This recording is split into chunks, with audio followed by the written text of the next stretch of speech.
Nakuha na ng Golden State Warriors ang kanilang ikalimang panalo sa season na ito. Sa kanilang pagkapanalo kontra Houston Rockets ay kanilang ipinagpatuloy rin ang kanilang winning streak laban sa kanila na 14 wins mga idol as of now.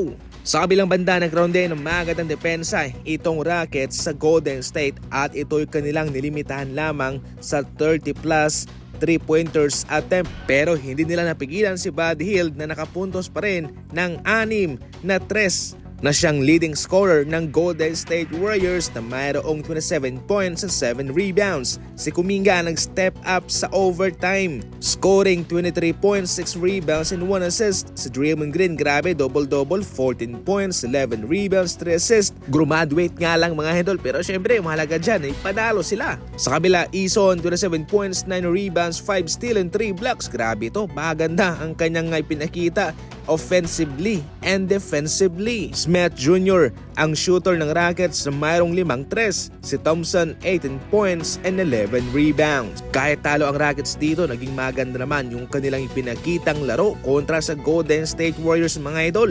Eto nga yung tumalo sa Dallas Mavericks pero ngayon sila natalo ng Golden State Warriors. Para sa Golden State naman, isa pa rin itong magandang senyales para sa kanila na despite walang Stephen Curry ay kanilang nagagawang may panalo ang kanilang laro. Ibang-iba na sa ngayon itong kanilang roster at tunay nga hong malalim. Marami silang option, marami silang armas na magagamit.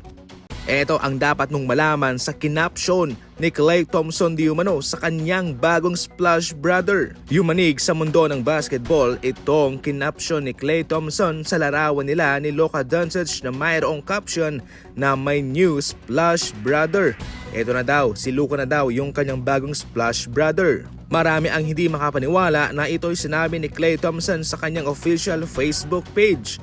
Pero hindi ako kumbinsido rito mga idol. Kung pupunta ka sa Twitter account ni Klay Thompson na sa ngayon ay tinatawag ng X, hindi pa rin niya binago ang kanyang bio at mayroong nakalagay na shooting guard for Golden State Warriors. Isang kahulugan na hindi siya aktibo sa kanyang social media, sa Instagram lang. Sa kanyang Facebook ay pwede naman itong magkaroon ng maraming admin na siyang gumagawa ng pagpo-post bilang siya itong si Klay. Nag-trending ito sa social media mga idol at pinag-usapan ito sa mundo ng basketball at pati yung mga media company ay kanilang pinag-usapan ito.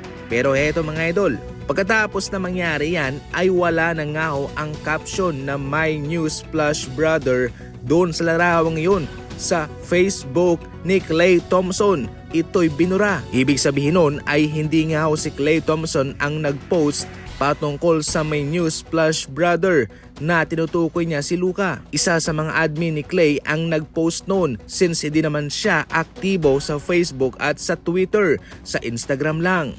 At dahil sa pinag-usapan nito at finiture pa ng ibang mga malalaking media company sa Amerika, ito'y binura niya. Dahil alam niya mismo na siguradong malalagot siya dahil sa kanyang ginawa. Para sa inyong mga idol, ano ang komento niyo patungkol dyan? Definitely hindi pa rin talaga nakakalimutan ni Klay Thompson kung sino ang kanyang official Splash Brother.